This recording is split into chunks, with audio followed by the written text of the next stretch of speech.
Good afternoon, ladies and gentlemen. This afternoon, we will now present a report of the financial highlights of tTech Limited for 2017. In 2017, we saw growth in our portfolio of managed services. However, revenue, as stated before by Chris, from some of our project and PBX sales were not realized due to customers deferring projects, which resulted in our revenues decreasing by about 2.6% when compared to 2016. Our operating revenues saw a marginal increase over the prior year. As tTech continues to grow, the major areas of investment will be in our tools and our people.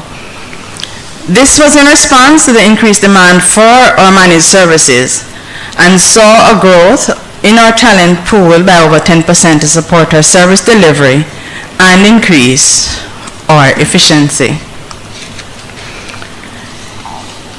In regard to revenue performance,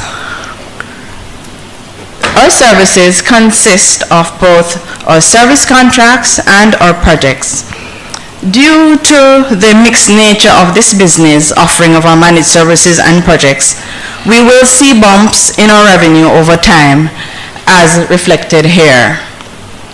In 2017, tTech earned 4.2% of its overall revenue from new customers.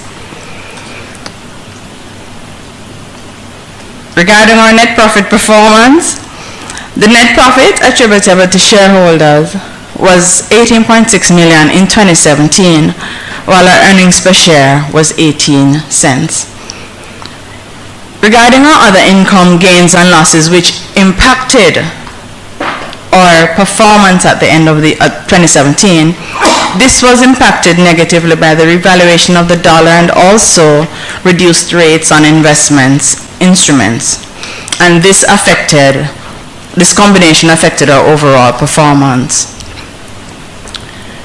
Our asset and shareholders' equity. During the year, the total assets increased by $208 million, while our shareholders' equity increased by 8.7% to $178 million. This resulted from an increase in long-term investments and also a decrease in both accounts receivable and accounts payable. We also saw improvements in our cash resources, which increased by 26% to $30.5 million at the year end.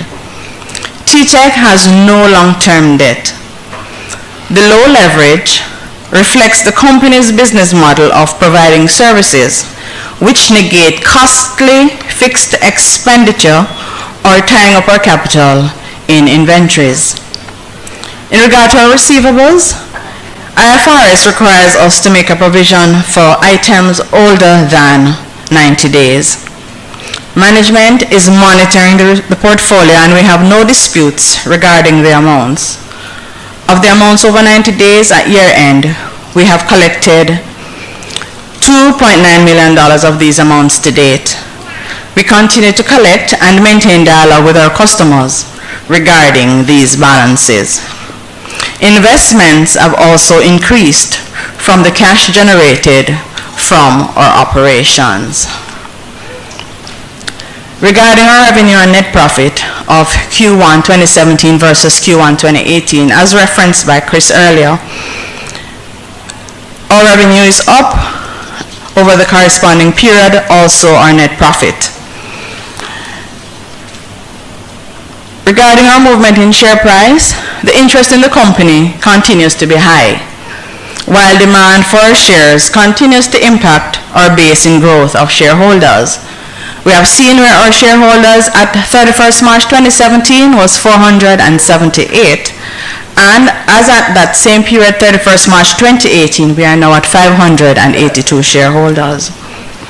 Ladies and gentlemen, confidence in the company continues to be strong.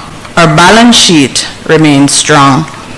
We aim to continually grow shareholder value and provide an insanely good customer experience in the delivery of our services and goods to our customers. Thank you.